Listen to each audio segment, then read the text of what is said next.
Монгол Улсын ерөнхийлөгчийн зарлигаар хөвсгөл нуурыг төрийн тахилгатай нуур болгосон. Урьдчилсан байдлаар хөвсгөл нуурын тахилгын ёслолыг 8 дугаар сарын 2-нд зохион байгуулахаар төлөвлөж байгаа юм.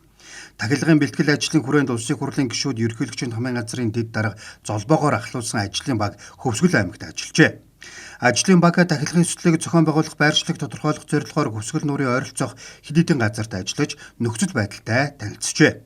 Зөчийн даваанаас хөвсгөл нуур бүхэлдээ харагддаг тул урьдчилсан байдлаар энэ газарт уламжлалт ёс заншлыг хадгалсан өргөн хүрээтэй хэлбэрээр тахилгыг зохион байгуулах боломжтой гэж хэлэлцсэн байна.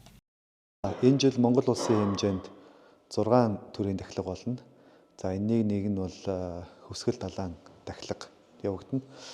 Тэгээд Монгол Улсын хэмжээнд бол урд нь дандаа уулаа тахидаг байсан бол энэ жил анх удаа бид нар усаа тахих гэж байна. Далайн ээжээ тахих гэж байна.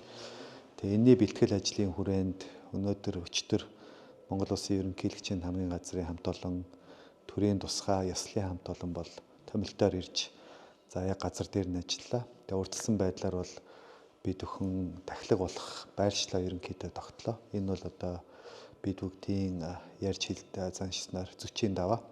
Тэгээ энэ зөчийн даваанаас бол одоо хөвсгөл далаа яг бүрэн ихээр харагдаж байгаа хамгийн тохиромжтой байршил гэж бид бүхэн үзлээ. Тийм учраас одоо нэгэнд байршил тодорхой болсон учраас ажлын хэсгүүдэд байгуулад бэлтгэл ажлуудаа хангах энэ ажил руугаа ингээд орж байна. Тэгээд одоо төр тахилга хийнэ гэдэг нь бол одоо энэ байгаль далайн ээжигээ хамгаалах хамгийн том дээд хэлбэр. Тийм учраас бид нар бэлтгэл ажлыг маш сайн хангах хэрэгтэй гэж үзэж байгаа. Эхний одоо ээлжинд бол хөвсгөл далаа эргэн тойрныг бол бид нар маш сайн цэвэрлэх хэрэгтэй. Хөвсгөл нуурын тахилгыг энэ жил анх удаа усыг тахих ёслолд зохион байгуулах гэж байгаатай холбогдуулан эртний уламжлалт зан үйлийг судалж байна. Усыг тахих үед 93 наадмыг зохион байгуулдаггүй зэрэг ёс заншил байдгийг тодруулж байгаамаа. Ажлын баг энэ асуудлыг ерөнхийлөгчийн томын газар болон ерөнхийлөгчөд танилцуулж эцэслэн шийдвэрлэнэ. Хөвсгөл нуур нь Монгол түмний бахархалуулсан байгалийн осгой үн төв.